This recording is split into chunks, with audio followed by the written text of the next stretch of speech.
The case of Whitman versus Anderson and Mapson had everyone feeling different things at the same time. One minute, one felt disgust with the lack of shame shown by certain parties in this case, and the next minute, everyone was over the suspenseful grip this case held. Ms. Whitman was in Judge Lakes' presence to determine who might be the father of her baby, and to also save her month-old relationship. Mr. Anderson, on the other hand, was not here for the suit as he claimed he was not Whitman's baby father, as even though they had slept together, she was definitely sleeping with other men too. Ms. Whitman, the man you claim you love standing in our courtroom hallway. Yes, Your Honor. But you confess you cheated on him with the defendant. That's right, Your Mr. Honor. Anderson. So today you're here to determine the paternity of your 1-month-old daughter, Michaela, in hope of saving your relationship. Yes, Your Honor. Narrating how she had met Mr. Mitchell, she said they had met on a bus and after getting to know each other, had started dating, but, and it gets even messier, she met Mr. Anderson 2 months into her very brand new relationship with Mitchell. She says they were pretty much like friends, but started having an affair because she thought Mitchell was cheating on her, which is quite crazy. Cheating because the other person might be cheating. Mr. Anderson didn't share her fears that he might be her baby father, and clearly the very idea of it was hilarious. Let's see why. So, Ms. Whitman, you were in a relationship with Mr. Mapson. Yes, we were in a relationship. Then you ended up cheating on him with Mr. Anderson. That's right, Your Honor. So now explain. Well, me and Mr. Mitchell met at a bus station when I was coming from Chicago to Arkansas, and we kind of like... Mr. Anderson had seen Ms. Mitchell with a certain family member of his who had even allegedly stayed with her for a week. Mr. Anderson, claiming this is a small town where everybody knows everybody. He said the guy in question is one of his cousins who stayed up with her for a week. This cousin slept with Ms. Whitman and he was aware, but she bluntly refused everything. Although she sent her pregnancy test to both Mr. Anderson and Mr. Mapson, within 2 weeks, she changed her mind.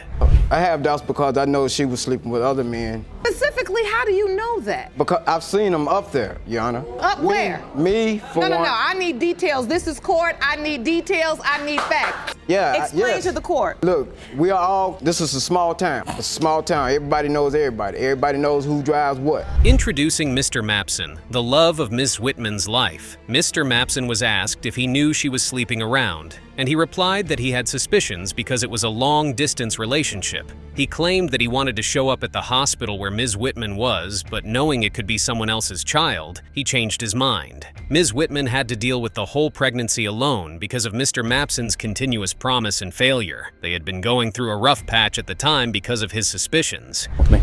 Have you go up to the witness stand next to the judge? How you doing, Your Honor? Hello, sir. Thank you for joining us, Mr. Mapson. So we're here, of course, discussing the paternity as it relates to beautiful Michaela. And we understand Ms. Whitman has testified that she was in a relationship with you at the time. Ms. Whitman said she went through the whole birth alone, the whole 9 months with both men being absent, and couldn't get hold of them because Mr. Mapson stopped talking to her, and she couldn't reach Mr. Anderson because he blocked her on every socials and even the telephone. Mr. Anderson was quite pissed about the fact that Ms. Whitman went public with their relationship and claimed he was her baby daddy while knowing fully well she was with other men, and this cost him his relationship. Showing up telling her I was gonna show up, but it was just the situation. It wasn't right.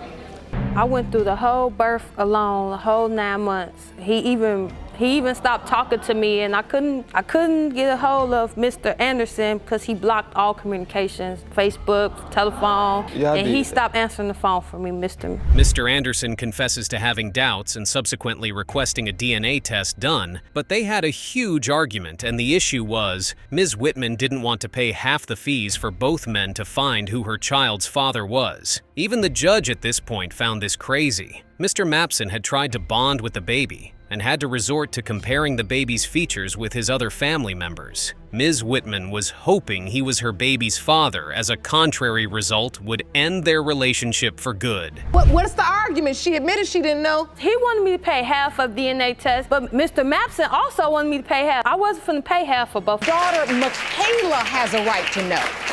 Yes. Has anyone bonded with her? Have either of you two gentlemen? You have, Mr. Mapson. So Yes. now that she's here. I went to see the baby, and This case had clearly taken so much from everyone mentally, financially, and most definitely, emotionally. Mr. Anderson breaks down in court as he acknowledges that he is stressed out by the case and wants the best for the child and himself. Ms. Whitman, on the other hand, only cared about not losing her relationship with Mr. Mapson. Everyone was ready for the truth, and Judge Lauren shared the truth.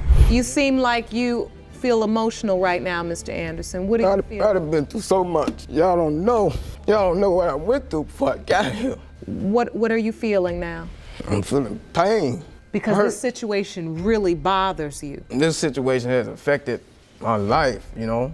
My baby mama. This case had us all clutching our pearls as there was just so much to unpack here. Ms. Andrea Wallace had summoned her ex-husband, Mr. Ryan Wallace, and his new wife to court to prove he is the father of their 2-year-old daughter, Araylon. Ms. Wallace asserts that Mr. Wallace has been too focused on his new family and has neglected their daughter. She is determined to end this undeserved bout of nonchalance today. Hello. This is a case of Wallace versus Wallace. Thank you, Jerome. Good day, everyone. Good day. Ms. Wallace, you summoned your ex-husband and his new wife to court to prove he fathered your 2-year-old daughter, Araylon. Mr. Wallace refutes this, claiming that Ms. Wallace lost track of her own actions during their marriage. He basically called her everything but crazy at this point. He insists he has no issue taking care of his children, but has serious doubts about Araylon's paternity. Ms. Wallace firmly believes that Mr. Wallace is denying their daughter due to the influence of his new wife. She feels that their honesty in the past is at stake, especially regarding their children. No, Your Honor. Tell the truth. We separated after so many years. We separated. She was doing her thing and I was doing my thing, and it was just a spur of a moment. So why, if that's the case, why treat our daughters different? Okay, so let me get to the conception window. I want to understand, you all are husband and wife, you separated. Taking a walk down memory lane, she recounts how Mr. Wallace was present when she informed him about her pregnancy. She states that if he had been committed to being a husband, they wouldn't be in court today. Mr. Wallace responds that their separation led them both to pursue other relationships. The judge presses for clarity on their relationship and the circumstances of Araylon's conception. How long after that did you find out you were pregnant? I felt it immediately, but 3 weeks later. Up there at the sun? I felt it as soon as I got back down. I woke up and came back to reality, like, oh, I just had sex with my husband. Explaining the night of conception, Ms. Wallace kept insisting it was an intimate moment that left her certain Mr. Wallace was the father. She describes how they reconnected after some time apart, and she felt a deep connection during their encounter. However, Mr. Wallace struggles to recall that night, leaving doubt hanging in the air. People say that because we so dark, she shouldn't have been light at all. You know, it doesn't have anything to do But with that like was- light and dark, brown. I mean, we sit up in here and hear too much testimony about what color a baby's skin was. It's about the DNA. That's what it's about. The judge asked about the timeline, asking when Ms. Wallace realized she was pregnant. She confidently states she felt pregnant shortly after their encounter. Mr. Wallace is then asked about his reaction upon learning of the pregnancy. He reveals that he was initially supportive, but became skeptical when Ms. Wallace suggested the possibility of another father after signing the birth certificate. It's definitely reason that someone may have some doubt. I mean, he could have had some doubt if that's how he felt, but he should have voiced that opinion, though. He should have said, hey, Ray, you know, I ain't been home in months. You know, I got this girlfriend out here, and I ain't been home in months. Tension rises as the judge confronts Ms. Wallace about any infidelity. She maintains she did not have unprotected sex with anyone else during the conception window, asserting her belief that Mr. Wallace is Araylon's biological father. However, Mr. Wallace recalls being told later on that he might not be the father, intensifying the conflict between them. Said, no, that ain't my baby. I asked him, what we gonna do? Well, let me know when you go to the doctor. Let me know this, let me know that. Like I said, he was there.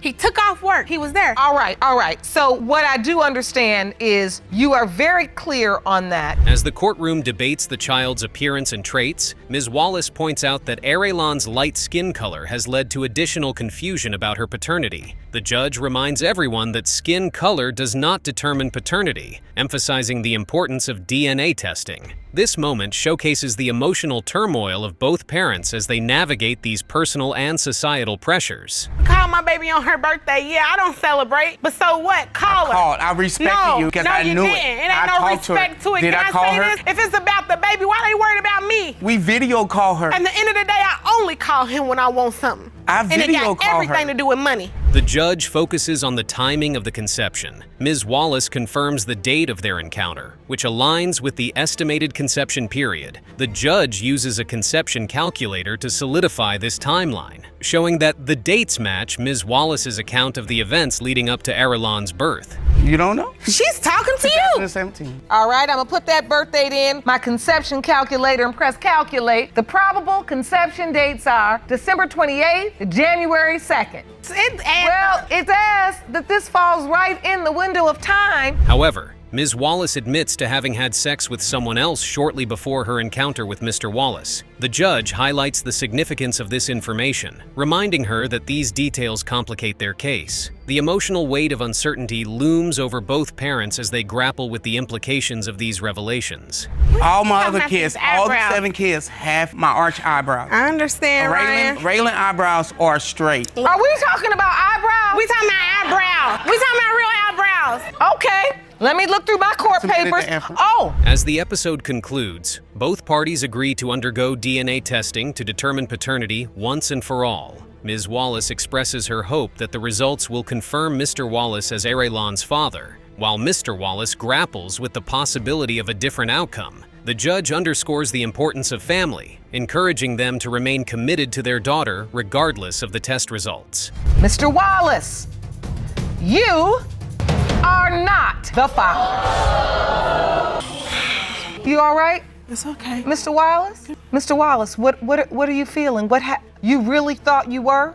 Truly, nobody wins when the family feuds as seen in the case of Dixon versus Hunt. Ms. Dixon has brought her husband, Mr. Hunt, to court to prove that he is the father of her 14-month-old daughter, Tanea. She's angry that Mr. Hunt questions the child's paternity, which she believes is rooted in her past infidelity. Mr. Hunt, who caught Ms. Dixon cheating earlier in their marriage, suspects that her previous mistakes still impact his trust. He states that today's DNA results will determine the future of their marriage. Hello, Your Honor. Hello. This is a case of Dixon versus Hunt. Thank you, Jerome. Good day, everyone. Good day, Your Honor. Ms. Dixon, you are furious that your husband, Stephen, denies he fathered your daughter, Tanea. You believe because you cheated in the past, he is holding previous mistakes against you. Ms. Dixon admits her past mistakes, acknowledging that her infidelity has caused lingering issues in their relationship. She explains that in the beginning of their marriage, Mr. Hunt would frequently leave for extended periods, which created tension between them. On one of these occasions, Mr. Hunt caught her cheating. Ms. Dixon confesses that she was open about her actions at the time, partly wanting Mr. Hunt to catch her, as she felt neglected and wanted him to understand her frustrations. Mr. Hunt recalls finding her with another man in front of their house, a painful memory that continues to fuel his doubts. The reason for me cheating and when I did it, it wasn't. There is no reason. It wasn't. There's no wasn't okay. It wasn't right. I was intentionally trying to hurt. So I was not trying to hide that I'm not gonna lie. I was intentionally. Judge Lake delves deeper, questioning Ms. Dixon's intent at the time. Ms. Dixon admits her actions were driven by anger, but insists that this was a one-time occurrence. Judge Lake then asks about the timeline of Ms. Dixon's pregnancy. Ms. Dixon shares that she found out she was pregnant a few months after the infidelity incident. She claims she only had unprotected sex with the other man once, which happened well before the conception timeline for Tanea. She states that Mr. Hunt was around when she likely conceived, though her husband recalls being absent during that period, further intensifying his doubt. I got back basically July 1st. July 1st. No. She's trying to tell me that I was when I left. He was there with me on my birthday. So I left for the whole month How of did June. you I get did back not in come July? So he never left? He left. Mr. Hunt explains that he was gone for most of June, casting doubt on whether he could be the father. Ms. Dixon asserts that he returned by July 1st, which aligns with when she would have conceived. However, the situation becomes more complicated as Mr. Hunt reveals that his brother was around during his absence, leading him to wonder if his brother could potentially be the father of Tanea. Ms. Dixon denies any involvement with Mr. Hunt's brother and feels insulted by the accusation. Judge Lake senses the tension and decides to hear from both families to better understand their perspectives. It's a possibility. And why would you think that's a possibility? That's your family member. What makes you think that's a possibility? I mean, because she clearly cheated. And I mean, he's gone. What is Okay. if he's still there when he's gone? Why is he still there? I'm gonna take my brother with me. Cheating. Ms. Dixon's aunt, Ms. Cooper, testifies, casting doubt on Ms. Dixon's character. She believes that given Ms. Dixon's past, it's possible that she was unfaithful again, this time with Mr. Hunt's brother. Ms. Dixon vehemently denies any such affair, asking her aunt what behavior she has ever shown to suggest she'd betray her husband with a family member. Ms. Cooper insists that Ms. Dixon's previous actions speak for themselves, adding that she had been willing to cheat openly before. Ms. Dixon finds this assumption insulting and clarifies that her past infidelity doesn't mean she'd cross such a boundary. Listen, I want to be clear, you don't believe your daughter had a sexual relationship with her husband's brother. You don't believe that? No. Do you believe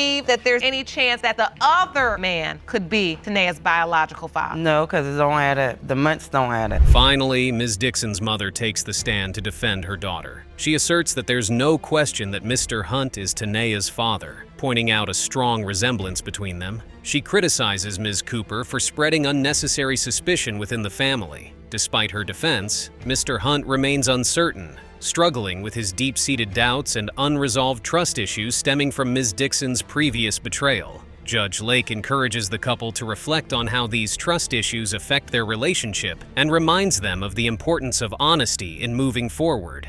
That's why I decided to come here, to just get this out of the way, get it done. Look, so that way. I can't sleep. I hold my daughter, and instead of me loving my daughter and looking at my daughter, I'm analyzing my daughter. I'm looking at my daughter like, is this my baby instead of me? With testimonies from both sides heard, Judge Lake is ready to reveal the DNA results. Both Mr. Hunt and Ms. Dixon wait anxiously, knowing the result will deeply affect their marriage. For Mr. Hunt, a positive result may be the path toward rebuilding trust and stability. On the other hand, a negative result could drive them apart, ending their marriage. Judge Lake talks about the significance of forgiveness and transparency.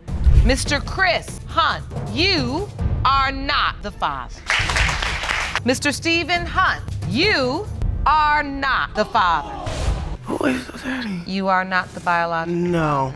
Who the daddy, Janae? No, it's no possibility of nobody else being her dad. The very depressing case of Young versus Terrell Patton was really something. Ms. Young, joined by her daughter, was there to prove that her late common-law husband, Johnny Wallace, was not involved with Ms. Terrell, the mother of Ms. Patton. According to Ms. Young, Ms. Terrell wrongly received over $12,000 in Social Security benefits by claiming Mr. Wallace was her daughter's father. Ms. Terrell, on the other hand, insists that Mr. Wallace knew about and accepted her daughter, Ms. Patton, but that she kept their daughter away due to Mr. Wallace's lifestyle. Both sides await DNA test results for closure and justice. Ms. Young, you and your daughter are here in court today to prove that your deceased common-law husband, Johnny Wallace, did not cheat on you with Ms. Terrell and father her daughter, Ms. Patton. Yes, Your Honor. You say once the results prove he is not Ms. Patton's father, you will sue to recoup all of the Social Security benefits from Ms. Patton that she wrongfully received after his death, totaling over $12,000. Ms. Young recalls the first time she heard that Mr. Wallace could be Ms. Patton's father. It was only when she received a notice from Social Security, months after her children began receiving benefits, indicating that someone was applying for benefits on behalf of Ms. Patton as Mr. Wallace's daughter. Ms. Young claims she had no knowledge of Ms. Patton until that moment. Meanwhile, Ms. Terrell tells the court that she and Mr. Wallace had a relationship,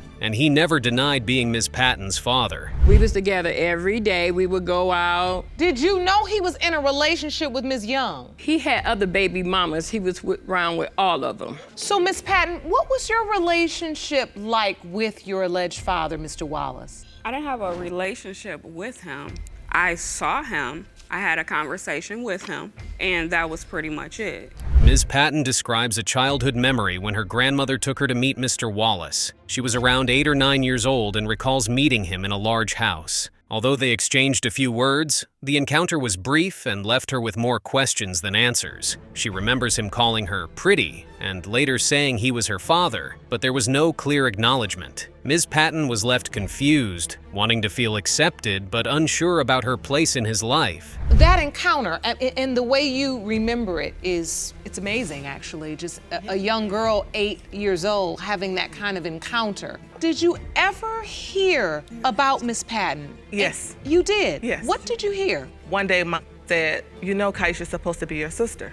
And I was like, yeah, right. You know, thought she was playing. She was like, no, for real. She's supposed to be your sister. Growing up, Ms. Patton's mother, Ms. Terrell, explained to her that Mr. Wallace was supposed to be her father. However, it was an unclear connection, and Ms. Patton recalls a sense of not really knowing where she belonged. Ms. Young's daughter, who played with Ms. Patton as a child, also remembers the confusion. Her mother had mentioned that Ms. Patton might be her sister, but her father denied it, creating a lingering question that followed both young women into adulthood. To raise her child, I don't know. I know of Miss Young. I don't know her, just as she doesn't know me. And you're saying as a young girl, you would be picked up and you would do things with Miss Stapleton? As if you were sisters? Yes. Ms. Terrell reveals that Mr. Wallace's name does not appear on Ms. Patton's birth certificate, adding another layer of complexity to the case. Despite the lack of formal documentation, Ms. Terrell insists Mr. Wallace knew about the pregnancy, as his family was aware and had informed him.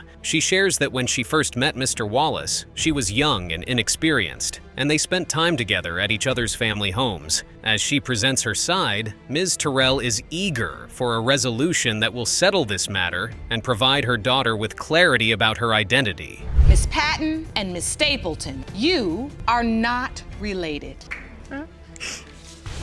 Already knew it. Miss Stapleton, are you okay? I see you overcome with emotion. What are you feeling? I feel like we should have known this a long time ago. The case of Ball versus Cox was definitely one that gave a bad headache. This definitely tested everyone's beliefs in miracles. Do you believe in miracles? Well, Ms. Cox definitely did, as Ball claims that Ms. Cox informed him she could not get pregnant, yet she is now asserting that he is the father of her daughter. Mr. Ball argues that Ms. Cox was involved with multiple men at the time of conception, supported by statements from her best friend. Ms. Cox, on the other hand, insists that her relationships with other men ended before she and Mr. Ball became intimate, and she is determined to prove that he is indeed the father of her child. Additionally, she has filed a counterclaim against Mr. Ball for $460, citing an unpaid loan.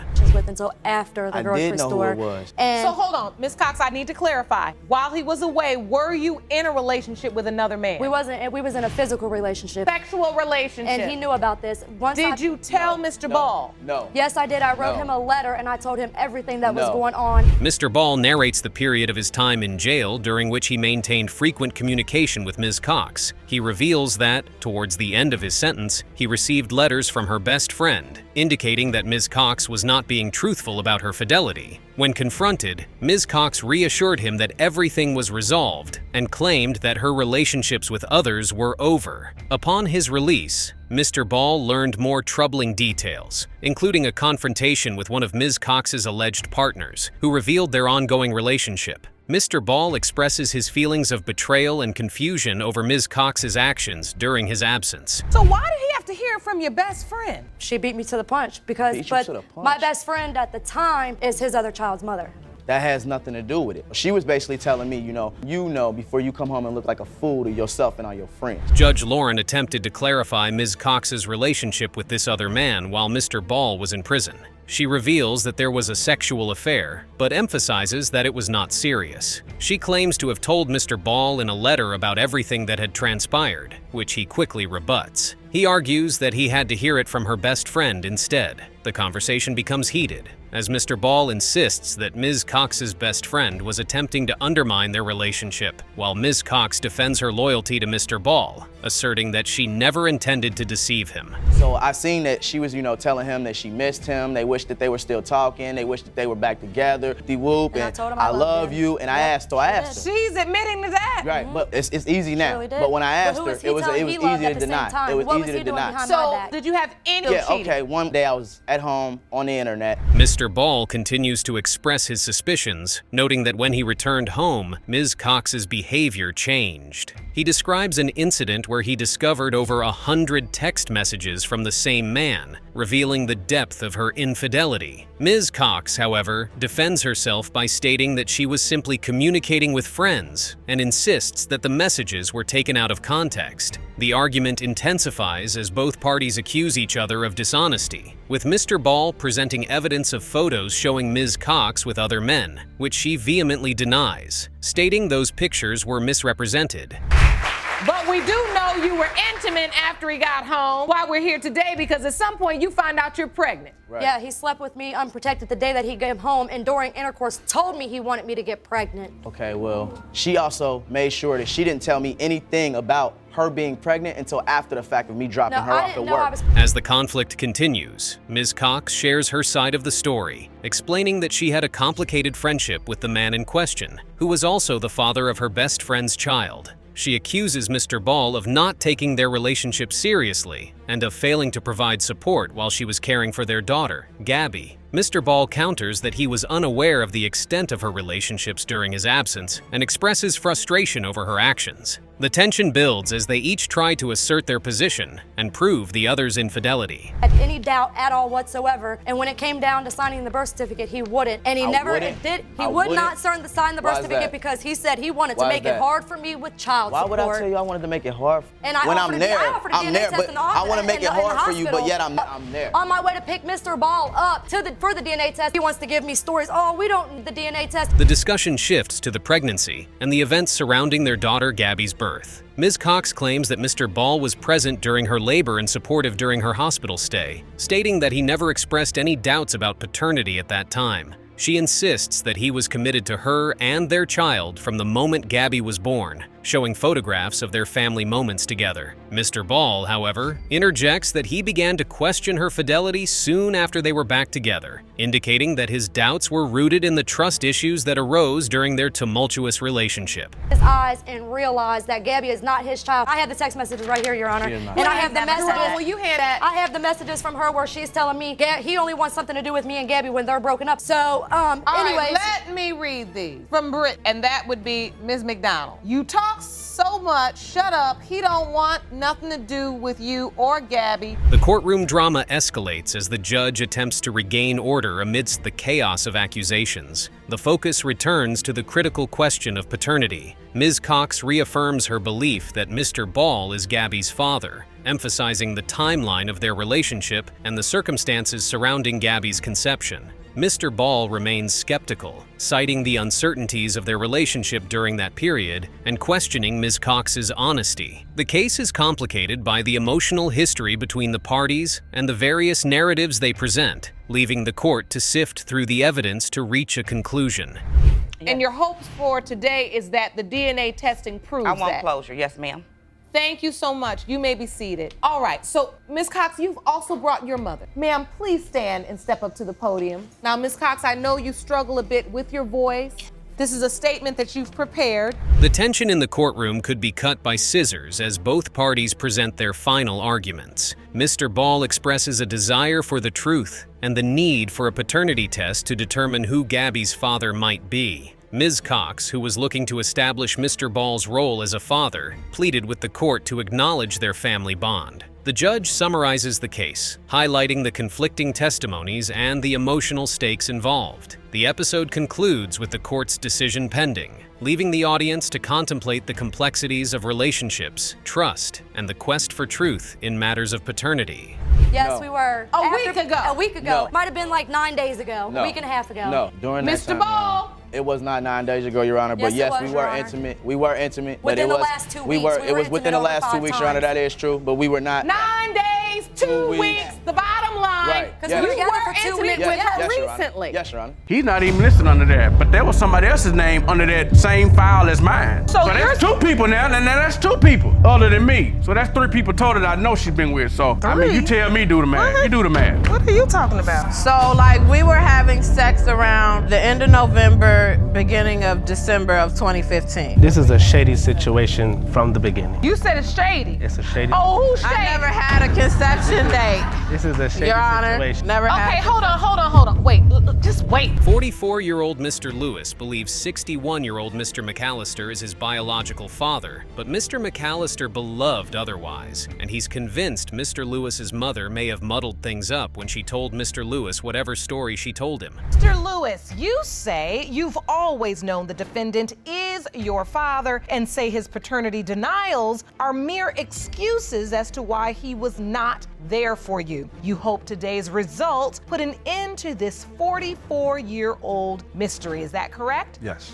Mr. McAlister, you claim These two full-grown men are in Judge Lake Paternity Court to find out if Mr. McAlister truly fathered Mr. Lewis 44 years ago, or Mr. McAlister's opinion about knowing who really fathered Mr. Lewis is right. How has Mr. McAlister's denial affected you? Well, growing up in South Central Los Angeles, you know, it was tough not having a father there. You know, knowing that you have one, you know, just different things that went on through my life that, you know, not having a man there to answer different questions, you know. Mr. Lewis explained politely how not having his father accept him as a son did a number in his life, as it was quite tough to roll with that. But Mr. Lewis' future turned out better than most kids in his situation did. Man is a college football coach. Way to go, Mr. Lewis. But we still need to know if Mr. McAlister is his real daddy. Mr. McAlister, do you hear Mr. Lewis's testimony? Yes, I do. It was very difficult growing up knowing he had a dad, but that he was nowhere to be found. Yes, ma'am. Why is that? Were you doubtful all of these years? Yes, ma'am. And the reason why I was doubtful is because I heard maybe 3 or 4 different versions of... 3 to 4 different versions? Whew. That can put doubts in anyone's mind, to be honest. But a DNA test would have sufficed and cleared your doubts, Mr. McAlister. Mr. McAlister, can you tell the court what was the nature of your relationship with Mr. Lewis's mother? Me and Miss Lewis, we attended the same high school together, and I knew her as a casual friend. However, the young lady that I was dating at the time, we either had our differences or whatever, and somehow me and Mrs. Lewis... Oh, wow. It was a one-time thing, and Mr. Lewis's mother supposedly kept the result of it. It seems Mr. Lewis's mother already had a crush on Mr. McAlister, and then laying today was her greatest joy, and she couldn't let it go. She had to keep the baby as a souvenir. Sorry, Mr. Lewis. So what did you hear about the relationship, Mr. Lewis? Well, my mom was, you know, because the type of woman she was, she didn't want to allow the turmoil from that, a fear, interfere with my life. But as a woman, we had to move on. What did she say specifically? She let me know who he was as a father. She had a picture of him. Was or was this always just got this picture and you had the name? Did you ever say, I want to look for him? Where is he? I was roughly probably a junior in high school, so I had a lot of things going on. Okay, Mr. Lewis's mother told him about his father in high school, but it's rare to think a high school kid would want to go looking for his long-lost father. He already had enough school situations to deal with. Only a few high schoolers would be willing to add daddy issues to the list. Kind of, you know, moving on with my life. So she gave you the picture of him when you were in high school? Yeah, at that point, yeah. Okay, so Mr. McAlister, all of this time, Mr. Lewis says it wasn't until high school that he even got a picture of you from his mother. All this time, you never knew you potentially had a son? No, ma'am. I traveled to Los Angeles back in '81, and I ran into a relative of the family. Oops. Mrs. Lewis dug a really deep hole for her son, seeing as she told Mr. Lewis's potential father that the son's real father was dead. Only Mrs. Lewis understood her reason for lying like that to her baby's supposed biological father. Or was she not sure at that moment who the real father was? Again, only Mrs. Lewis can answer the question. I also heard that it could have been my first cousin, Michael. Unfortunately, I don't know. I also heard that, as I said, that a family member told me there was someone from the location, the city that I stayed in, and then I also heard from the mom that he died. So those are 4 different versions. The young lady that I was dating back during this time, she was the first one that brought it to my attention because she knew me very well. She knew I'm an accountable man. She knew what my morals were. I used to look down on men that would not be supportive to their son. And for me to... Cousin? Oh, there were really a number of versions for real, and that could mess with anyone. But then again, Mr. McAlister was hearing all of these from the person he was dating. What if she was lying so no one would threaten her life in her man's life? You never know. However, Mrs. Lewis also made it hard to understand, so this is a little bit confusing altogether. I'm sure there was opportunities that she let him know. That's why when she told him, and I'm not sure if she did say that, but I can see my mother, if she did say he was dead, it was to protect me because we had already moved. Things were, you know what I'm saying? When he didn't show up and do what he was supposed to do, and she knew that, she had to move forward. Single mother. Would let the father know. She's never told me that she was pregnant by me. She's never told me that I was his father. To today, when I finally found out about that there was a possibility here, my thing is, again, like I said, before I leave here, within myself. Mr. Lewis says his mother told Mr. McAlister that lie to protect him. Okay, if you say so, Mr. Lewis. Mr. McAlister then says Mrs. Lewis never reached out to him, and that was his first reason for being negligent about the baby 44 years ago. Anyway, just like Mr. McAlister highlighted, we need to know the truth too. When it comes to 44-year-old Jermaine Lewis, it has been determined by this court. Mr. McAlister, you are the father.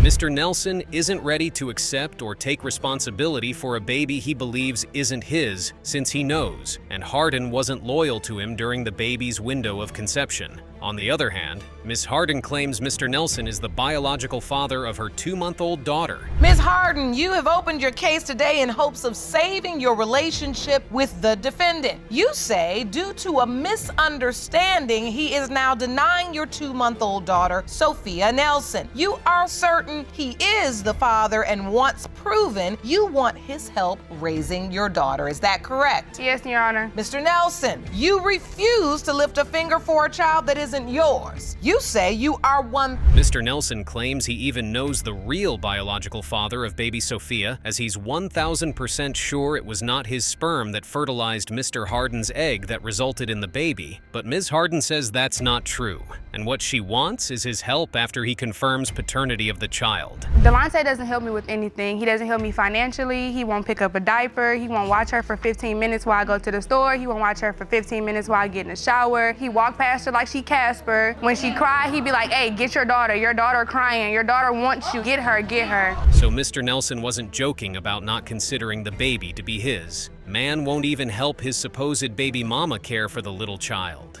Yeah, it's understandable if Mr. Nelson doesn't want to accept the baby because he has his doubts, but caring for 15 minutes for a little baby won't hurt anyone.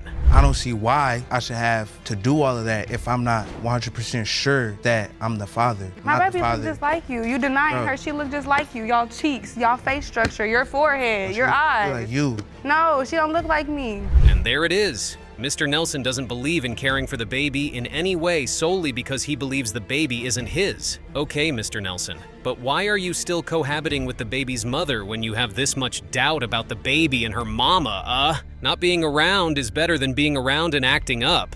I look like my mom. Mr. Nelson, you are basically saying that Ms. Hardin's testimony is correct. I really want to understand the nature of your relationship, how you all met. I met her when I went down to Louisiana with my family. I thought she was cool. She wanted to move with me to Arkansas. Wait a minute, how did we get there? Right. No, that is not how it went. Yes, it is. So how did it happen, Ms. Hardin? When he came down to visit with his family members, we became friends first, and then when it was time for him to go back to Louisiana with his family, he asked me, do you want to come with me or do you want to stay? How long was he there? Oh, it's a tough one. Ms. Hardin went away based on the infamous line, "You can come if you want to." Ms. Hardin, it's most likely a man doesn't want you around if he says that to you. With this young man, and you didn't think he was the kid type. And why are you following behind him? I didn't really have anybody. My mom died when I was 12. My dad's not in my life. My grandmother, she's not really there either. You say it? Yes, ma'am. So you were feeling alone in the world? Yes. Yeah, and I never really had nobody in my life talk to me. You know, nobody, they would like talk, but they wouldn't listen to where I was coming from. They didn't listen to what I had to say, and he was there for me, and I gravitated towards it. So you wanted to have his baby because this was a person now that I decided. Felt like I was gonna be with him for the rest of my life. Right. That was quite emotional. Sorry about the rough experience, Ms. Hardin. But we are here for baby Sophia, so she wouldn't go through the same thing. Ms. Hardin thought Mr. Nelson would be the one who wouldn't leave her life and hurt her. But that's not enough reason to have a baby for a man who doesn't want to be a father, though. So take me to the birth. He was semi there, I call it. At least I was there. But that don't count. That don't count. A lot of dudes wouldn't even be there. He watched her be pushed out. He waited for my daughter to be weighed and wiped off, and he told me, that's a white man's baby, and walked out of the hospital room. What? Because she came out like really like. That's how she came out. She didn't look like that. She been in the womb. Come on, I'm black though. A black baby go come out with some type of blackness on them. Leaving the ID at home on purpose isn't the same thing as not signing the birth certificate because the baby looked white, Mr. Nelson. Mr. Nelson already had it in mind. He wasn't going to sign the birth certificate either. The baby came out black or white. Okay, Your Honor. It all started, we went back to Arkansas, got our own place together. Around that time, her ex-boyfriend, John, and his baby mother, which is Rachel, at the time, didn't have nowhere to go, so they wanted to come stay with us. But that being her ex-boyfriend, I thought it was disrespectful. I said no, she still went along with it anyway, and I found that suspicious, because if that was your ex and y'all had relations, why would you want to be under the same roof as him with me? So I got mad and I left during that time. But if he was with his new wife or girlfriend or fiance, why would it matter if they needed a place to stay for a moment? Because before I even knew her, all three of them had sexual relations with each other. So everything was cool. I thought, everything's fine. I wasn't, suspecting none because I had no proof until I went through her phone and I found text messages of John texting her, hey, baby. Boyfriend, John, is really Sophia's biological father. Yes, Your Honor. You were intimate with this couple. Yes, I do. And you admit you were intimate with them when Mr. Nelson left the house. No. Wait a minute. Did Mr. Nelson just say Ms. Hardin was involved in the three-way sexual activity? Mr. Nelson has the right to have doubt. And what's with the text message? Oh, Ms. Hardin did some nasty work before the birth of baby Sophia. So Ms. Hardin's ex is another potential father to Sophia. Do admit that you were intimate with this couple. Yes, I do. And you admit you were intimate with them when Mr. Nelson left the house. No. John Patterson. Do you think you're Sophia's father? That's what I want to know. No, it's impossible. Yeah, now you don't. So why are you denying are they testifying that you were on the phone saying, what are we gonna do about our baby? You know that's my baby. I never said that. They're both delusional. You never claimed this child. No, actually, I got text messages and screenshots. Okay, so Ms. Hardin admits she did what Mr. Nelson was talking about. Cool, but she doesn't admit to the remaining allegations. However, the ex that has been causing a stir is here, and he says both Mr. Nelson and Ms. Hardin are delusional about thinking the baby might belong to him. This twist can only be settled with the DNA test result. Pertaining to whether Mr. Patterson or Mr. Nelson is the father of 2-month-old Sophia Nelson. It has been determined by this court. The biological father is Mr. Nelson. You are the biological father. N.S. Hawthorne wants to prove to that deadbeat father, Mr. Brown, who used to be her lover, is the father of her baby. But Mr. Brown is also claiming Ms. Hawthorne knows for sure that he is not the real father of her child. You are here today because you say your high school sweetheart, Mr. Brown, is a smooth-talking deadbeat who got you pregnant 3 years ago and is now denying your baby. Is that correct? Yes, Your Honor. Mr. Brown, you say Ms. Hawthorne is a desperate liar who will say and do anything in order to have a family with you. You claim there is no way you could have fathered her child, and you intend to prove that today. Is that correct? Oh, it's a high school sweetheart kind of case, but Ms. Hawthorne claims Mr. Brown is a smooth talker who could easily sweep us all off our feet. However, Mr. Brown says Ms. Hawthorne is just a liar who would say anything to make a family with him. Okay, but you did sleep with each other. Both the smooth talker and the liar fall in the same category. Thorne, why do you say Mr. Brown is a deadbeat? He doesn't do anything for Chase. He doesn't come see him, anything. And that makes you so angry? Yes. Because you feel like he's not honoring his responsibility? Right, and plus I grew up without a father, so I don't want my kid. Sorry about that, Ms. Hawthorne. Nobody deserves to grow up without a father, but Mr. Brown doesn't believe he's Chase's father, and that's probably his reason for not being around for him. We need to hear the other side of the story anyway. Hawthorne says you acting like a deadbeat. Why? Your Honor, this baby isn't mine. I desperately believe that she's emotionally attached to me and she desperately wants to have a family with me. It's not true because me and DeAndre, we were in a relationship. You know, I was all about him and everything. Everything was good until he started cheating. Emotional attachment, you say, Mr. Brown. You laid with that woman. You should have considered that may be part of the results you'd get from that, aside from potentially having a baby together. And Mr. Brown was cheating? Okay. Well, Your Honor, we was living in two different parts of the city. So she was living in the suburbs. At the first beginning of the relationship. What does that have to do with cheating? Yeah, that's true. This doesn't even make any sense now. So Yes. you went to high school together? No, we were separate. He's in Chicago and I'm in the suburbs. Oh, There was an online dating situation before graduating to getting laid, and a baby coming in between. Okay, Ms. Hawthorne seems like she's using the last shred of energy in her to talk about this, but Mr. Brown, he's here for the laughs. We only had sex one time, and that was in 2014 in August. Nah. That only one time. We wasn't going back and forth. I wanted to continue to move on. So Mr. Brown says they had sexual intercourse just once. So who's gonna tell Mr. Brown it just takes about 30 seconds to make a baby as long as the male and the female parties are fertile? The one time doesn't even have to be up to a minute, Mr. Brown. But then again, we can't judge yet since we don't know the father of the baby. And so therefore you can't be Chase's biological father. Correct, because before I came to her, I had sex with my girlfriend. So? What? Okay. You had sex with your girlfriend before you came to see Miss Hawthorne? Correct, Your Honor. This doesn't make any kind of sense. And I missed my period in January. So like we were having sex around the end of November, beginning of December of 2015. This is a shady situation from the beginning. Now, Mr. Brown says he didn't get to finish this activity, meaning he didn't get to the part which could lead to the baby being formed, but Ms. Hawthorne says that's not what happened. So what happened? Your Honor, she had a boyfriend at the time. Okay. I did not. Me and this guy, we were roommates. We decided in June of 2015 to move in together. Is this a guy you've been intimate with ever? No, never at all. He was just a friend. So you're gonna move in with someone and not have sex with them? Yes. A male being is not gonna try anything with you. No, to have sex. Not if he's just a friend. Not if we never had that type of relationship. But how would he feel about that? A male roommate? Just a friend? That's almost impossible, Ms. Hawthorne. If he's homosexual, maybe it's applicable, but if it's the other way around, it only takes the grace of God for that to just be a plain friendship in the same room.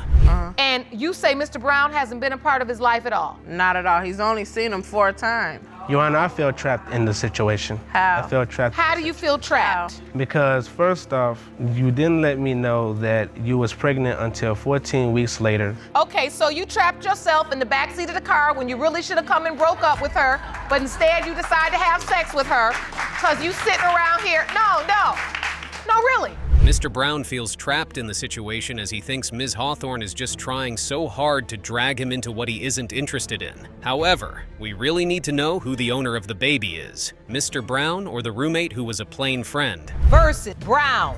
When it comes to 2-year-old Chase Hawthorne, it has been determined by this court. Brown, you are not the father.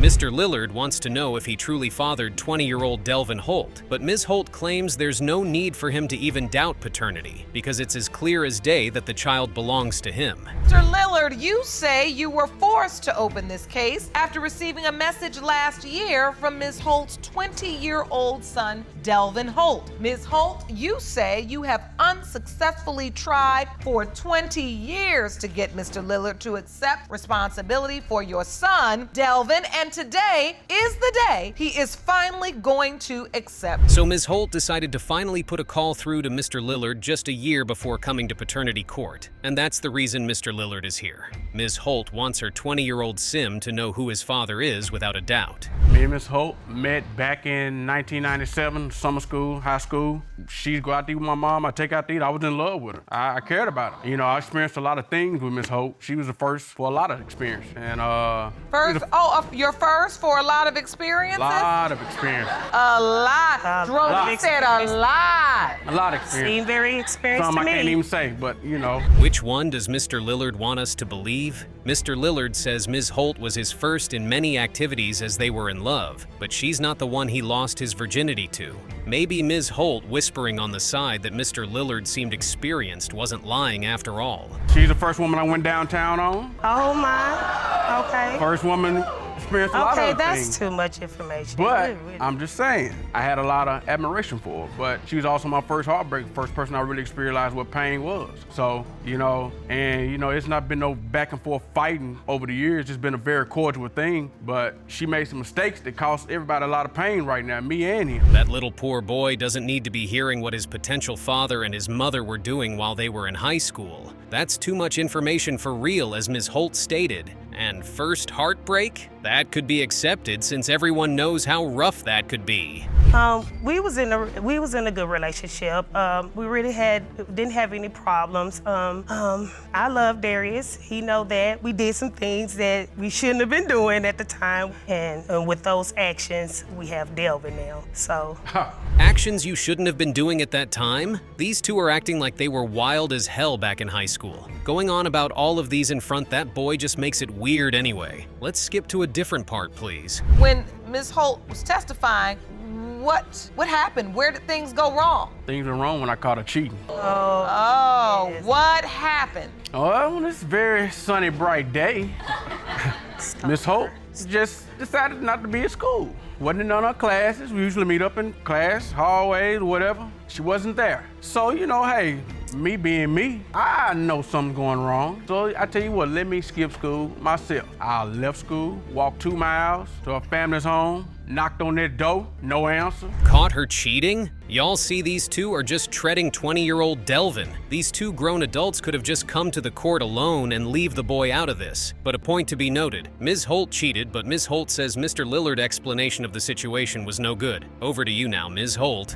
Yeah. Who was in the house with you? That was just a friend. Just a friend. We was not in there for no 4 hours. Matter of fact, it was like 10, 15 minutes. I left second period. That's early in the morning. I left second period. Second period is early in the morning. No, it was not. So you got third period, fourth period, lunchtime, fifth period, and sixth period. You was not even out there that long. I know you wasn't, because I wasn't even in the house that long. So... You was too busy, you wouldn't know. You don't know. I wasn't busy doing nothing. She wouldn't know.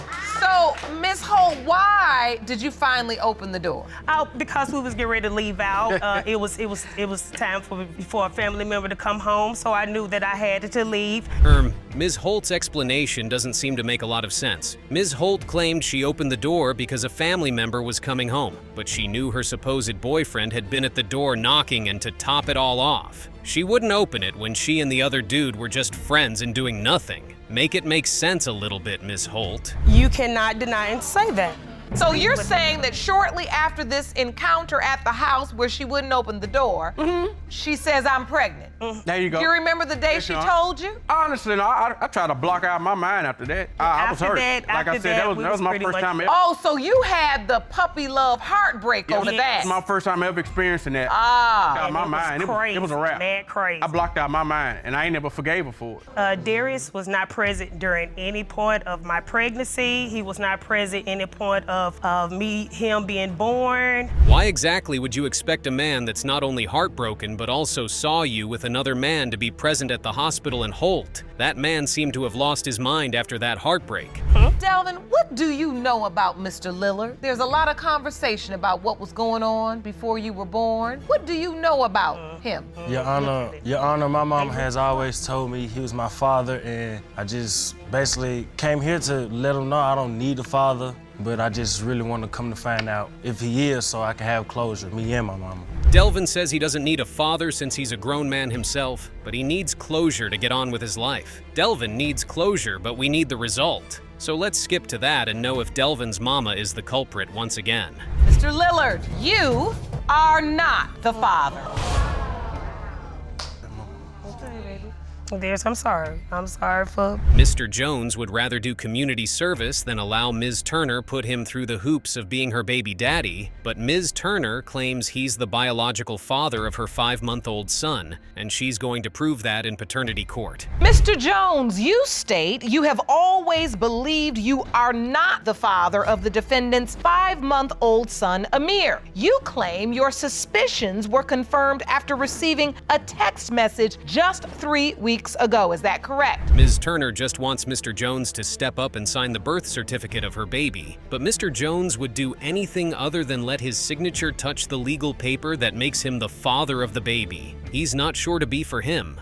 Why are today's results so important to you? I'll be wanting to claim the baby, but at the same time, I got so many doubts. A lot of doubt. And I can see this is troubling for you. You are emotional about the fact that you really... Okay, Mr. Jones is not a wicked person. Mr. Jones says he's been wanting to claim the baby, but his doubts won't just give him the chance to do that, and hence, the reason he needs to know the result of this DNA test in paternity court today. So what exactly is causing Mr. Jones's doubts? Like you said, just 3 weeks ago, I received this text message. What text message is that? It's from message from Facebook, from somebody I don't even know. Jerome, let me see that evidence. You say just 3 weeks ago. Yes, Your Honor. You get this message. Yes, Your Honor. And this message says, why you claiming that baby? Oopsie, that was pretty detailed. So bad it was from an anonymous person. That would make anyone think twice and not want to be a fool, as the anonymous person had stated. That day when you got this text message. I woke up in the middle of the night, seen I had a missed message. I see that message on there, and I instantly got up and called her. Like, who is this? I asked her, do she know the person? She said no. I looked up It comes from a number you don't even know. Miss Turner, do you remember that night when you got that call from Mr. Jones? Mrs. Turner says it's a little hater. Little hater? Oh, if that's a hater, that's a big hater, Ms. Turner. Not a little one. Picking 12:59 a.m. to send that kind of text don't make anyone a little hater. That person was definitely out to get Ms. Turner if indeed Mr. Jones is her baby daddy. Who's the hater that would write that? Female friends that don't like him being with me, so it could be one of them. It don't have to be a man. They could have took somebody, stole somebody's profile. So you think, oh, because it came from a man. Yes, Your But you didn't know who it was. Never seen that guy a day in my life. Never a seen man him before told me either. that. That's not how things work, Mr. Jones. Assuming and concluding that must be someone Ms. Turner used to sleep with just makes Ms. Turner's point about haters sound better than yours. And mainly, this is why I got dealt. All right, so take me back to that time, because that's pretty much the time that's at issue. Take it to a neighbor's, yeah. He had texted her one day when I went to work, like 6 in the morning, right after I left for work, trying to come over.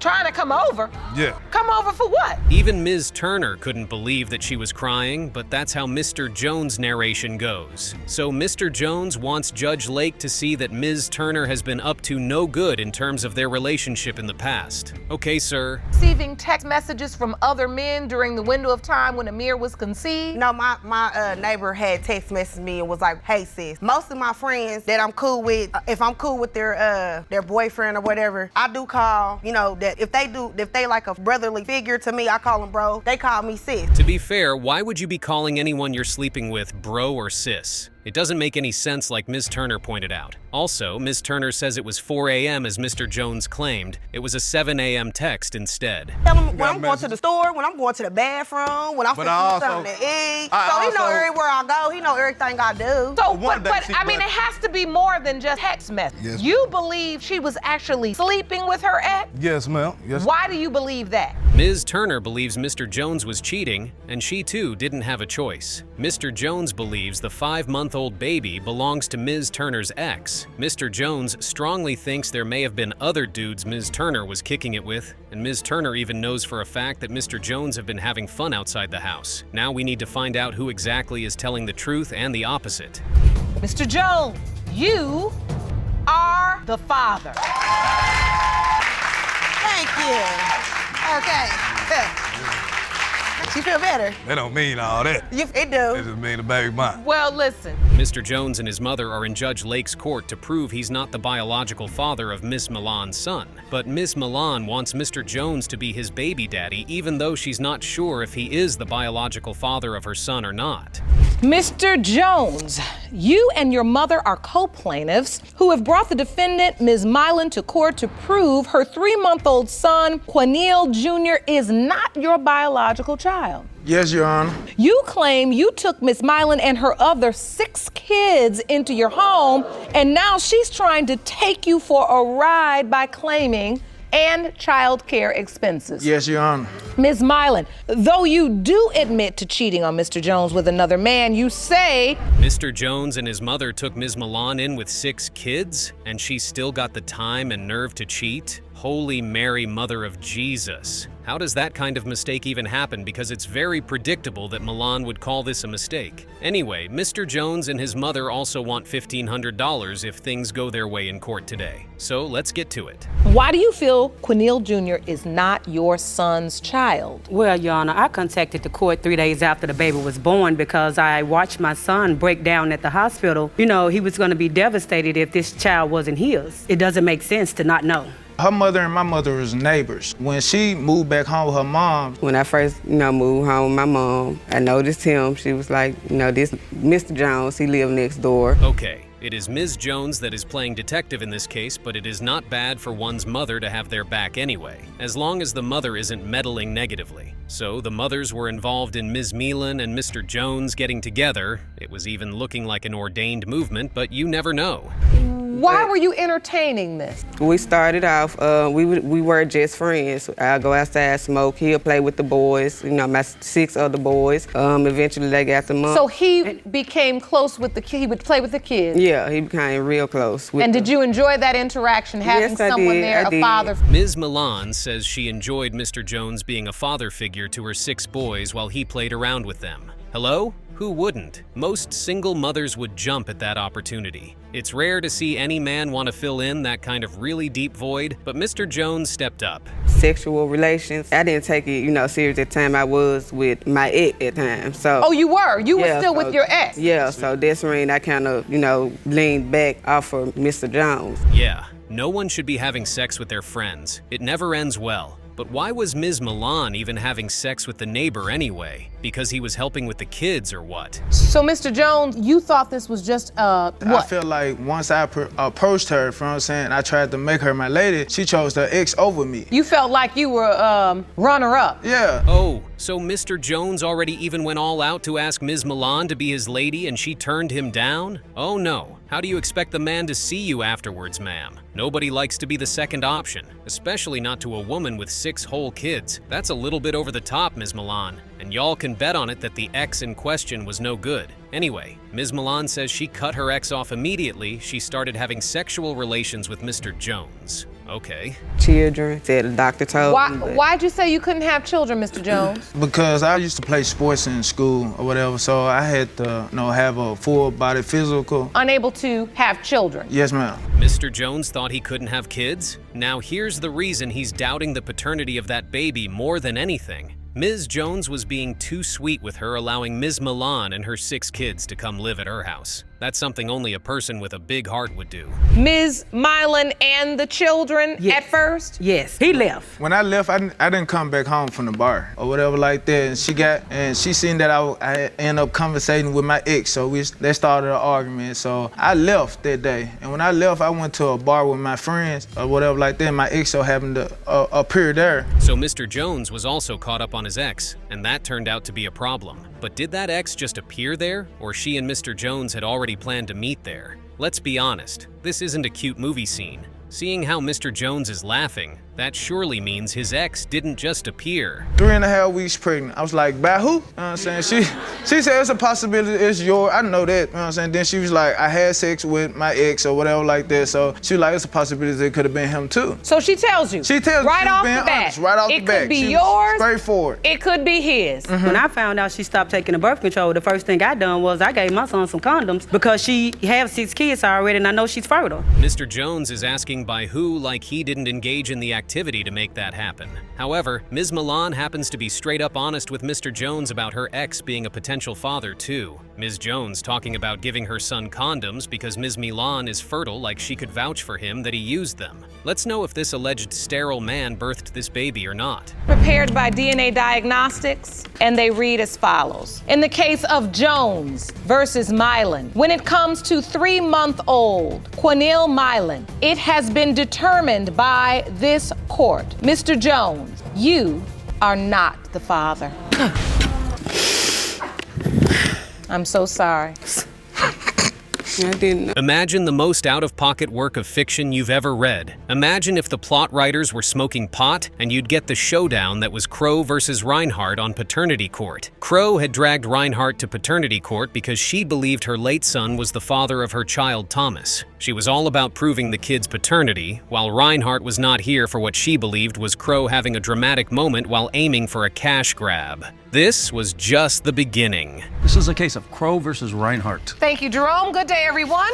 Miss Crow, you have summoned the defendant to court to prove that her deceased son, J.C. Turner, fathered your 2-year-old son, Thomas. You want Thomas to know who his father is, and you say that Ms. Reinhardt has done... The plot thickens as Ms. Crow accuses Reinhardt of constantly sabotaging her efforts to link her child to his father, and Reinhardt claps back without mincing words while stating that Crow used her son for money while he was alive. And this assertion that her dead son was Ms. Crow's baby baby father was definitely another one of her attempts at gold digging in order to snatch up her son's death benefits. Reinhardt also stated that her son was in no way Ms. Crow's baby father. Ms. Crow just wanted her child to know his father. And now it's trying to claim him as her son's father only to get death benefits. Is that correct? Yes, Your Honor. Ms. Crow, are you doing this just for the money? It is more than just the money. I would like help with my son, yes, of course, but my son cannot grow. Ms. Crow's very touching narration on how she keeps trying to keep her baby's memories of his dad alive were definitely worth reaching for the tissues. For her, money wasn't the catalyst for seeking for the truth behind her son's paternal links, but a need to solidify his identity for when he grows up. Ms. Reinhardt gets the opportunity to say her piece, and her assertions are a little short of appalling. She also alludes to his birth timing being inconsistent with expected results. And to this point, he doesn't have any real knowledge of his father. You have not talked to him about his father, or have you? I have. You have? Actually, when my son was first born and he was,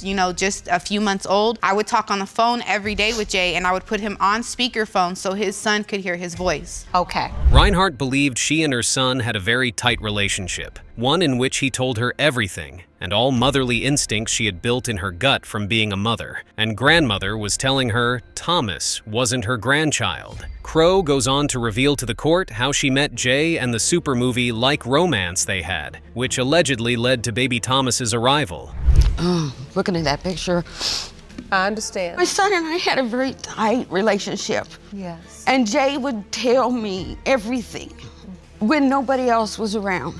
I knew my son inside and out. And I just don't, as a mother, as a grandmother, having 4 babies of my own, my gut tells me. Just when we think things couldn't possibly get even more heart-wrenching, Jay's struggles while he was alive is revealed to the court. He was schizophrenic with the mental capacity of a 16-year-old, and this caused his mother to doubt his state of mind in accepting a child as his. However, it doesn't take long for her to go back to giving more facepalm-worthy reasons as to why she thinks Crow's baby could not possibly be her grandchild. It was because, unlike her other grandkids, Thomas didn't favor her as a baby. He'd have believed you if you told him the sky was purple. Well, that's your own opinion. That's your own the opinion. mental capacity of a 16-year-old. And this okay, and you know what? He had feelings. He was schizophrenic. He had feelings. He was schizophrenic and he had stress seizures. And I took care of him. And my son was I didn't very leave him close because to of that. his mom. And she could have told him that was... Not to be outdone, Crow rebuts her claims by asserting that she has strong genes and that her child definitely resembled his dad in more ways than one. Reinhardt and Crow get into another argument about Thomas's pregnancy. Reinhardt also thinks that since Thomas doesn't have a peculiar characteristic which her son had from birth, it meant Thomas was definitely not her grandchild. It was the case of the pigeon toes. I have strong genes. So, Ms. Crow, you say your genes are strong as well. Do you see a resemblance to his dad? My son, he has a silly sense of humor like Jay. He likes to dance like Jay. And, just right there, you can see it. Like his hair, that is Jay. Crow talks about the point when the baby was born. JC had been living with her at the time and was clearly not in the best state of mind, and she had had enough. She decided to send him away because she couldn't contact his mom. His mom seemed to think Crow didn't even attempt to reach her. Crow and JC had fallen out, but he had come back later to make memories with his son, and then everyone moved on according to Crow. Take me to the point in which the baby was born. Was JC participating in the birth? Okay, so me and JC, at the time we were living together, it was March 2015. I have decided to no longer go any further. The arguments go on as each side attempts to speak for themselves and assert their position, and soon enough, both parties were almost yelling out their discrepancies with each other. At the end of the day, it was time to get to the bottom of the truth, and the judge revealed some shocking yet satisfying results. It was clear JC's mom wasn't being honest about why she thought the baby wasn't her son's. The percentage of relatedness between Ms. Reinhardt and Thomas Crow is 99.6% you are related. That is your grandchild. Ms. Reinhardt, you have never laid eyes on your grandchild. This very annoying case will have you hissing at every turn. The case of Beto versus Bolton is introduced as Ms. Beto expresses frustration over Mr. Bolton's request for a DNA test on her 7-month-old daughter, Ileana. She explains that this demand has disrupted their once happy home. Mr. Bolton, however, argues he has valid reasons to doubt Ileana's paternity, citing past experiences where he was deceived about being a child's father. Despite having bonded with Ileana, he feels compelled to confirm her biological connection to him, having been hurt by similar situations in the past. Ms. Beto, you say you were furious when the defendant asked you for a DNA test on your 7-month-old daughter, Ileana. Now you claim that request has broken up your happy home. Mr. Bolton, you state you have reason to believe Ms. Beto's child may not be your biological daughter. Mr. Bolton recalls the events at Ileana's birth, including a moment when the doctor handed him the baby and commented on her unusually light skin tone, which immediately raised doubts in his mind. According to Mr. Bolton, the doctor's remark was the first instance that led him to question Ileana's paternity. He shares that even friends, family, and strangers often comment on Ileana's light complexion, which has intensified his uncertainty. Meanwhile, Ms. Beto defends her heritage, explaining that their mixed backgrounds include lighter-skinned family members, and feels Mr. Bolton is letting outsiders influence him. I'm looking at him like, what do you mean this baby's white? Jerome, have you ever heard of such? But that's a first for me. This is the reason. This is the reason. Let me see your evidence. That's a picture of... This is a picture of Ileana when she was first born. And when the doctor made that comment, this is the reason why we're here right there. Okay, Your Honor, let me just say this. The suspicions do not stop there, as Mr. Bolton recalls an incident involving his boss, who, upon seeing the baby, questioned whether Ileana was really his. These repeated comments from the doctor, family, friends, and even casual encounters at the grocery store have deeply impacted Mr. Bolton, reinforcing his need for a paternity test. While Ms. Beto maintains that no one expresses these doubts when she's around, Mr. Bolton finds the accumulation of external skepticism difficult to ignore, especially given his personal history with paternity issues. That's not what they said, Your Honor. What they were saying, maybe on his side, but my side, they did make some comments, but of course I defended. That's my daughter, you know? Yep. So I see him all the time in her. I see a little bit of my features, but mostly I see him. Your Honor, maybe 2 weeks when Ileana came home. Mr. Bolton explains that similar situations in past relationships left him emotionally scarred. He describes instances where he was led to believe he was the father of a child, only to later learn he was not. These experiences have left him wary, increasing his insistence on a DNA test for Ileana. The court learns that this is his 4th time facing questions about paternity, making him feel justified in wanting clarity and closure. He explains that these doubts are not based on mistrust of Ms. Beto alone, but are also a result of his difficult past. But you weren't. I wasn't. And now you're here again. So, Ms. Beto, you tell me you're a faithful, loyal woman, and I have no reason at this point not to believe you. He hasn't presented any testimony that would say otherwise. However, I have to ask you, during the last couple years, how old is Ileana? She's 7 months. Last year and a half or so, have you slept with anybody else?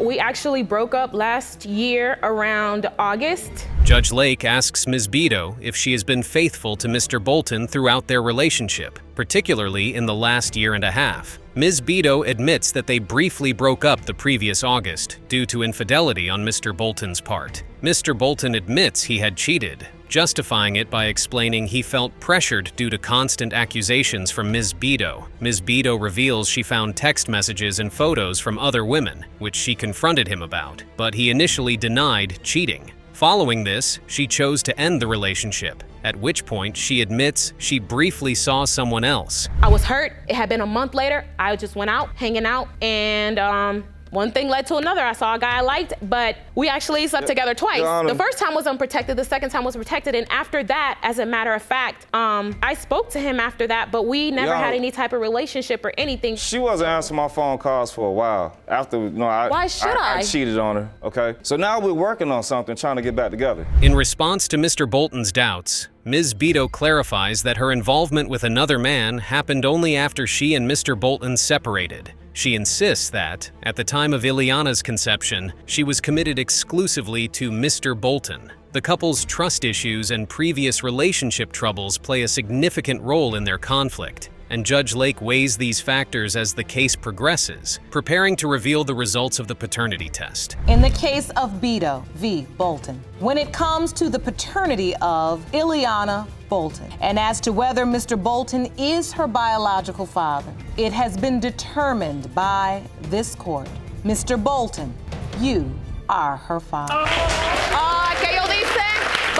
There was the age-long dilemma of being stuck between the rock and the hard place. Mr. Hughes was stuck between his mom and his former girlfriend. Apart from paternity concerns, she was suing for defamation, asking for quite the sum for damages as a result of certain offensive posts made on social media. Who are in a heated dispute in court today. Ms. McBirth, you petitioned the court for a DNA test to prove your son, Kakitho Hughes, is not the father of Ms. Jackson's 2-year-old son, Elijah Jackson. Furthermore, Ms. Jackson believed Mr. Hughes' mom was actively sowing dangerous seeds in her son's hearts concerning who is the father of the child. Ms. McBirth only has some shocking alliteration of adjectives to describe Ms. Jackson in the meanest way possible. The reason why she really believed her son wasn't the father. She had evidence to prove her claims. because you claim she posted comments on social media claiming you and your family are deadbeats. Now, Ms. Jackson, you say Ms. McBirth has been poisoning her son by convincing him he's not the biological father of your child. You claim the timing does add up in today's paternity test. Ms. McBirth's comments on Ms. Jackson's son's appearance, which she had hinged the basis of her evidence, got quite nasty with horrible racial undertones. By all indications, this was only the beginning with Ms. McBirth. So, Ms. McBirth, why do you believe your son's not the father? This woman is trouble. She is trouble with a capital T. She, as a matter of fact, I call her the 3 T's. Trash, trouble, and trifling. That's what she is. The little boy looks nothing like my son. Ms. Jackson had been dating Ms. McBirth's son for quite a while and maintained her faithfulness to the relationship. However, there was another family member who had even more vitriol for Ms. Jackson, and that was Mr. Hughes' sister. She hated Ms. Jackson's guts and had only vile things to say. Was there any truth to what the mother and daughter had to say about Ms. Jackson? Of my family, at all. Can I show it? Can I? Absolutely, ma'am. What did you bring? Piece of evidence, Jerome, may I see that, please? This is a photo of your son and the child in question, and you say the child looks nothing like your son. That baby white as snow. There's no way that could be my grandchild or my son's baby. The child's skin color seemed to be the recurring reason for doubt, or in Ms. McBirth's case, absolute certainty the child couldn't possibly be hers. The sister drops a bomb in court, and the mother abandons all decorum and breaks out into the most nasty song to taunt Ms. Jackson. Nobody in my family looked like that. And just by looking at this child, you've determined and said to yourself, I do not believe that's my grandchild. That can't happen. There's no way. There's no way. So, Ms. Jackson, obviously you have a different opinion. So why do you think she's in so much doubt? It was time to get Mr. Hughes' side of the story. And it turned out that his dad was a complete white man, and that is why he had believed in the possibility that the child was his. His sister says the nastiest thing in response to his claims, and even the judge is visibly taken aback. Have you been in a relationship with Mr. Hughes? For maybe about 15, 18 months. Okay, so a little over a year. Were you in a committed relationship? I thought we was. You did, okay. And was he the only person you were intimate with during that time? Yes, ma'am. Now she knows she lied. More bickering and even more nasty words are aimed at Ms. Jackson's character. It was time to address the defamation claims amidst all of the chaos, and the results are quite underwhelming. It was time to get answers on the most important question in court that day. In 10 years, He's been by another woman, and those are my grandchildren. For 10 years. So all she basically was for him was a snack cake on the side of his meal. There was nothing more. Thank you. A side chick. And it's all she has done is she's been trying to put the baby on us. The paternity test results were clearly more than the very obnoxious mother and daughter bargained for, which caused a very loud rejection of the court's professionally obtained results. The mother is so upset, she starts to trash up the courtroom as she throws a really huge tantrum because of the DNA test results. This mother had lost her shit in court. Real children to the doctor, and it was a newborn, and I walked past them, and I kind of glanced over there, and I seen this little white baby. I knew it wasn't mine, and I ain't had nothing else to say or do about it since then. She need to get that out of her head. That child is not my son's baby, period. Well, let me first. In this case, a mother and daughter duo are in court on behalf of their dead son and brother to deny the paternity of a 2-year baby he allegedly fathered before he passed. Of course, state the obvious, which I'm hoping you know as well, being African American. You know our children come in all colors, shade. Elijah She told me is very he wasn't. white. She told me she didn't know who the father was. She's changed her story up different times about who's the father. At first, when I first met the girl, she said, okay. Having to find out in the most non-reassuring way that her son had fathered a kid may have given the mother a completely bad impression of the whole situation. She had lost her son to violence, and their lives had changed forever. I said, okay, this is my brother's baby. She said, yes. I said, do you know or do you think? She said, I think. So when we asked while she was pregnant, we asked her for a DNA test. And what did she say? She was like, oh, okay. She was all for it. At that time frame, she was all for it, the DNA test. All of a sudden. However, Ms. Manning was hurt that they didn't come to her with their doubts. Ms. Manning goes down memory lane on the way she communicated her pregnancy to the other 2 women and their nonchalant reaction to the news. Nevertheless, the mother was active in the baby's life, but things get even messier when the deceased man's girlfriend is brought to testify. That's because that's my last name. And so hold on now, if you don't think the child is his, why would she be trying to change the name?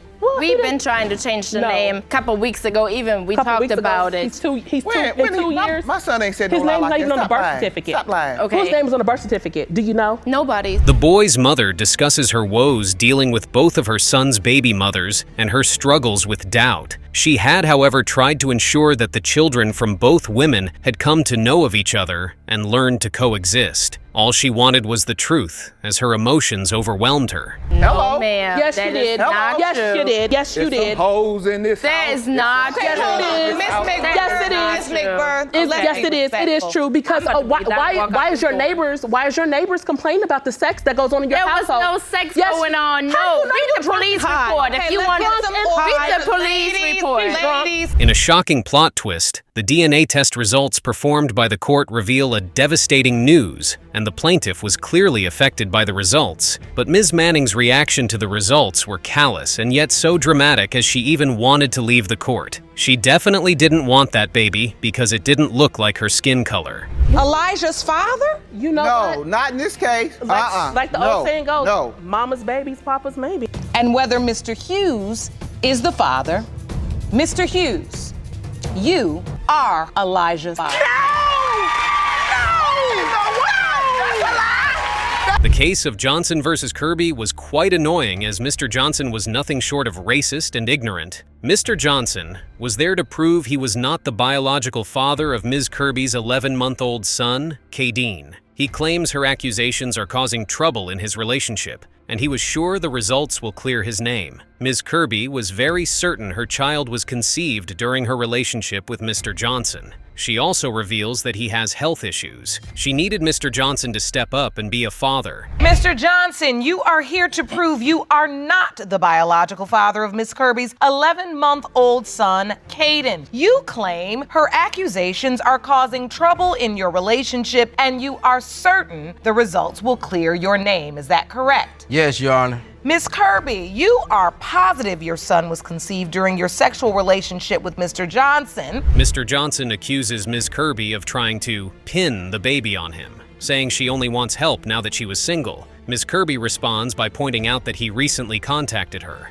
The judge asks Mr. Johnson if he has doubts about being Caden's father, and he says he does. When asked why she's so emotional, Ms. Kirby says it's painful that Mr. Johnson won't acknowledge her son. This case was very distressing, to say the least. It was just talk. It was nothing like that. We only had sex. That was it. Nothing more. And plus, she's trying to pin this baby on me because she need help now. And then I don't need your help. My baby's well taken care of. He's been taken care of for almost a year now. Well, why you threatening me with child support? Because I know you ain't gonna do nothing. Ms. Kirby says that Mr. Johnson had once expressed wanting a child with her, but he insists it was casual talk. He claims she wants him involved because she needs help, but Ms. Kirby argues that she's taken care of Caden on her own. The judge turns to Mr. Johnson's background, asking if he grew up with his father. Mr. Johnson, who was abandoned by his father, claims he would never do that to his own child, but maintains Caden isn't his. Okay, what did she say? Keep it PG, please. All right. Well, Your Honor, she was just saying that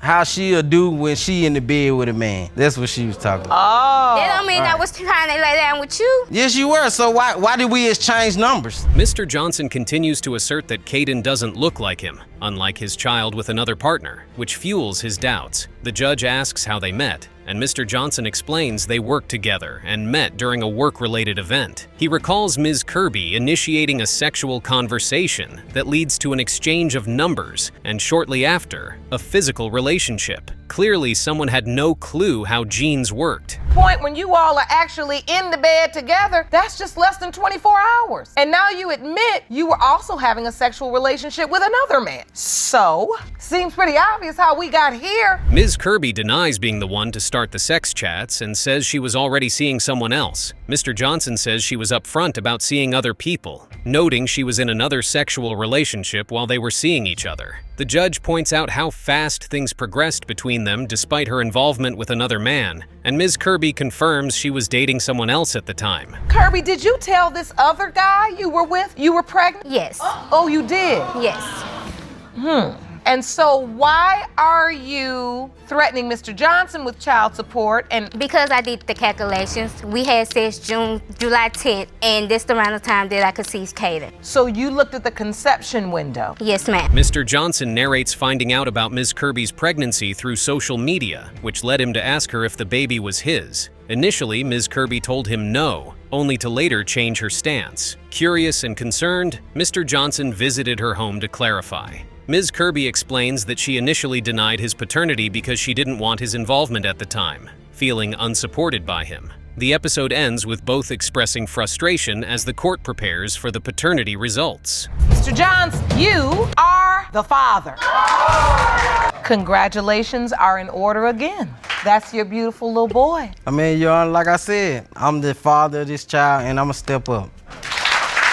That is good to know, because Caden deserves it, and he's been waiting for it for 11 months. Imagine getting rejected by your family because of the color of your skin? Well, this was the very sad addery of Hoyer versus Porter. Horn and Gentry was quite depressing. Mr. Hoyer, who grew up in foster care for 14 years, had been looking for his father. He learned that his alleged father, Mr. James Horn, has died. Mr. Hoyer claims that Mr. Horn's family has rejected him. He is in court today to prove that he is indeed Mr. Horn's son, hoping to finally connect with a family. Mr. Hoyer, after 14 years of being in foster care, you desperately searched for your father. Sadly, that search ended when you learned that your alleged father, Mr. James Horn, was tragically killed. To make matters worse, you claim his family rejected you, and so you're here today to prove to them that you are indeed his son and finally have a family. Yes, Your Honor. Ms. Porter, who is Mr. Horn's sister, insists that Mr. Hoyer is not part of their family. She states that before Mr. Horn died, he clearly said he had no children, and she believes today's DNA test will confirm this. Ms. Gentry, Mr. Hoyer's mother, who is also present, hopes to improve her relationship with him, but honestly admits she is uncertain about who his father might be. I went to my mom's house just to go say hi, and her new boyfriend was like, "You look like your father," which stopped me right there in my tracks. So I was like, "Wait, you know my father?" He was like, "Yeah, your father is James Horn." And this was the first person that had looked at you and said, "You look just like him." Yes, Your Honor, and I actually have a photo here. Jerome, may I see that, please? Mr. Hoyer describes his difficult childhood, explaining how it felt like hell growing up without a father. He was taken into foster care at a young age and adopted at 14, missing out on important life lessons. He believes knowing his biological father would have changed his life. He shares that he found out about Mr. Horn being his father from his mother's boyfriend on his 23rd birthday.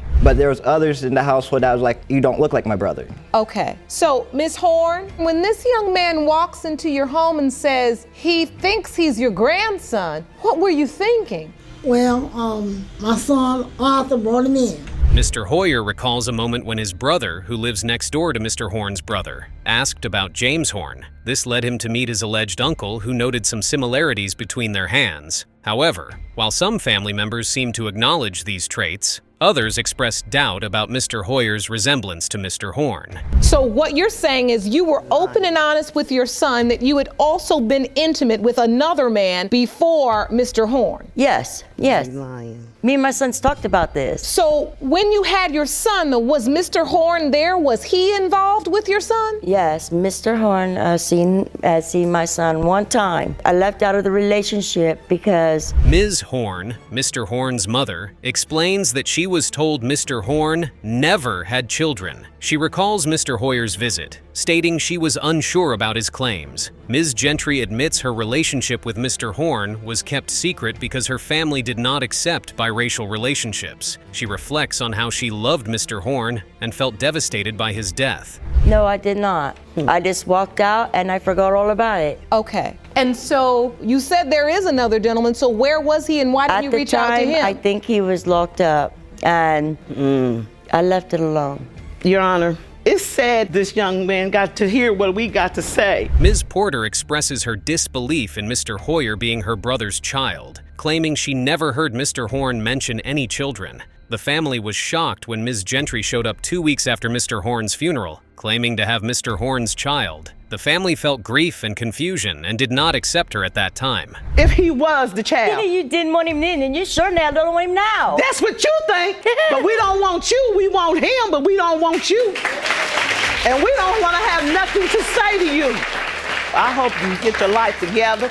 Because you bringing up a whole lot. You hurting my mother. Ms. Gentry explains that she was not sure if Mr. Horn was the father when she approached the family, indicating it could be possible. However, she admits she wasn't certain about the paternity. As tensions rise, she reveals the complexity of her feelings about Mr. Horn and how the secret of their relationship was hard for her to bear. He did all kinds of tricks on bicycle. That's what he liked to do. And when my mother got a call that he had been in an accident, they came to us and they told us that his heart's beating, but his brain's not functioning. The doctor comes and tells you you got to pull the plug on your child. You got to make a decision, knowing. As the conversation continues, the family dynamics and the impact of secrets in relationships become clearer. There's a struggle between seeking the truth and the emotional turmoil surrounding Mr. Horn's death. The court aims to resolve these uncertainties through DNA testing, bringing the hope of clarity for everyone involved. Of whether Mr. James Horn is your biological father, the DNA test results have determined that Mr. Horn is not likely your biological father.